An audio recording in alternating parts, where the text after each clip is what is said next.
Pergi lantaklah mana ahli waris kata kita ni kebulu harta ke, dia kata kita ni tamak ke, jangan dengar ayat-ayat yang sebegitu. Bila mana berlakunya kematian, lambat urus harta pusaka yang ditinggalkan oleh si mati. Saya tak tahu tuan-tuan tunggu apa. Kenapa tunggu sampai 2-3 tahun? Tuan-tuan tahu ke tidak, pergi pejabat tanah, summit hari ni bukan boleh dengar besok. Kes banyak. Kalau tuan-tuan tunggu 2-3 tahun, 2-3 tahun ni macam-macam boleh jadi, betul tak?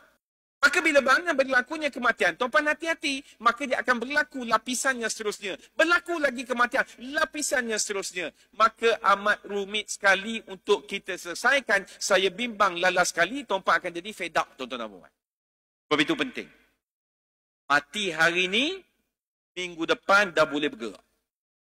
Mati hari ni, dah boleh start kumpul apa-apa harta yang dimiliki oleh si mati. Pergi lantaklah mana ahli waris kata kita ni kebulu harta ke, dia kata kita ni tamak ke, jangan dengar ayat-ayat yang sebegitu. Lantak, ikhlas lillahi ta'ala, aku buat ini kerana tuntutan agama. Selesai.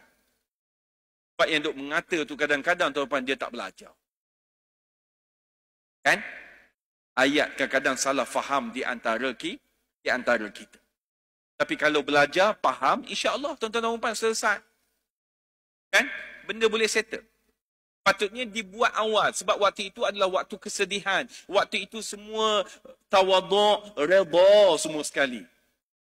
Lepas tahun, pakat naik tanduk, hilang habis tawaduk redha tadi ni. Yang pakai kopiah, baling kopiah dia.